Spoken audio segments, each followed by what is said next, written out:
This government is taking decisive action to restore order and control at our borders. We've removed nearly 70,000 people who have no right to be here. We're overhauling our asylum system to reduce pull factors, and we've funded more officers to disrupt organised immigration crime with interventions at their highest rate and arrests linked rising by over 55%. I thank the Minister for his answer and also for visiting my constituency of North Warwickshire and Bedworth recently. My constituents will strongly welcome the fact that the most recent data shows that small boat arrivals are massively down this year.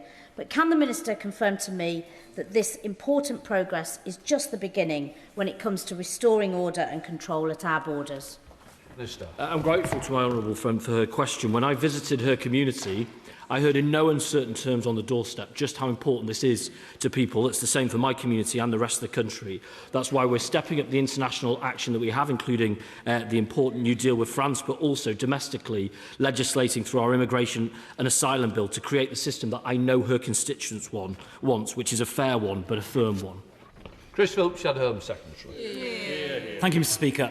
Nigerian illegal immigrant Gift Oladele was recently jailed for the brutal rape of a teenage girl. He dragged her into isolated woods, leaving her terrified, and she now has recurrent nightmares. Oladele had committed previous violent sexual offences, and the Home Office rightly tried to deport him.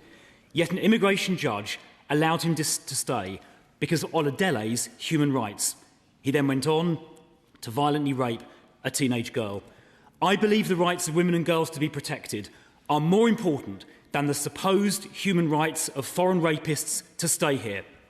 So isn't it time to leave the ECHR so all criminals like Oladele can be deported? Minister. Well, let me start by saying I agree that that is an awful case, a truly awful case, and shows just how important it is that we do remove people who commit crimes. We've removed nearly 8,000 foreign offenders since we came to office, but the honourable gentleman's prescription to that problem simply doesn't match up to the solution. Leaving the ECHR will undermine returns agreements that we have around the world. Instead, our contention is that we can improve it. We know already we will legislate to narrow the domestic interpretation, which has sprawled around Article 8. He'll have seen the progress that we've made internationally around Article 3. That's the sensible case, rather than chasing a sugar high that he knows won't work. And the reason we know that to be true, Mr Speaker, is because he didn't do it when he could. Thanks, Wilkinson, Liberal Democrat spokesperson. Thank you, Mr Speaker. Brexit has seen off a number of Prime Ministers in this country, but as we approach the 10th anniversary of the referendum, the Prime Minister has apparently been given a period of indefinite leave to remain in number 10. Ministers are clearly feeling unusually generous. But are they aware, Mr Speaker, of a report by the Oxford Migration Observatory showing that Brexit is actually a pull factor for dangerous small boat crossings? It is now obvious that this government's one-in, one-out scheme with France is never going to work at the scale required. So will ministers today restate for the official record that Brexit is a large contributor to the small boats crisis, and will they commit to pursuing a new comprehensive asylum deal with the entirety of the EU? Minister. Thank you, Mr Speaker. If we're talking anniversaries, I'd like to take this opportunity to wish my fellow class of 2017 intake a happy 9th anniversary today. And our 9th anniversary has been full of Liberal Democrat spokespeople trying to pin every single thing on Brexit. I say to him, these conversations designed just to create division in the country do not serve common aims of making sure that we have a robust asylum system. We can do that through our ordinary collaboration with our neighbours on the continent. I do that frequently. My right honourable friend does that frequently. Look at the action that has delivered with France alone. I think that's the better way forwards. 14 Marpleg, Mr Speaker. I'm grateful to my honourable friend for his question. The Government committed to new safe and legal routes in the Restoring Order and Control statement, and my right honourable friend, the Home Secretary, announced that the student refugee route will open this autumn with arrivals in autumn 2027. We're working with partners to design new routes to ensure that they're safe and controlled, and we'll provide an update to the House in due course. Whereas, Mr Speaker, in recent years, families across Cornwall have been offering safe and welcoming homes to Syrian and Afghan refugees through the Community Sponsorship Scheme. Without using the words directly, manana or in due course, can the Minister specify when the Community Sponsorship Scheme will be extended as promised? And I thought the honourable member was my friend, Mr Speaker. But what he says speaks to the innate goodness of the Cornish people, as in my own community, as across the country, whether it's the Syrian scheme, the Afghan scheme, Hong Kong BNO, Homes for Ukraine. The British people have lent in when schemes have been ordered and controlled. We're working with stakeholders at the moment about what that looks like, but I would say to my honourable gentleman that it is crucial to the success of that programme that we do get them right, which is why it does take a little bit longer and it will take us the time to get it right. But I make no apologies for that, and I will say that further details will be set out in due course. Thank you, Mr Speaker. Dr Alice Stahl in my Taunton constituency is doing vital medical work. In normal circumstances, his wife would be allowed to visit him on the appropriate visa, but because she is in Gaza and she would have to travel to Israel or to other cities to give the biometric information, she cannot travel to join him or visit him. Will the government change the rules in the way they did for the Chevening scholars so that people in Gaza can give biometric details in other ways? Minister. Oh, I can't speak to that individual case, but I would recognise that in areas of conflict where there aren't visa centres open, that of course leads to challenges. We have taken, I think, quite a pragmatic and flexible approach, not just with students, but also with medical evacuations as well. So if he's able to write to me, my honourable friend, the Minister for Migration and Citizenship, where we will look at that case accordingly. Come to topicals, Dr Danny Chambers. Number one, Mr Speaker. Home Secretary. Thank you, Mr Speaker. I believe that we in this House have a duty to protect the children of this nation, but there can be little doubt that collectively we have failed to keep pace with the changing threats that they face.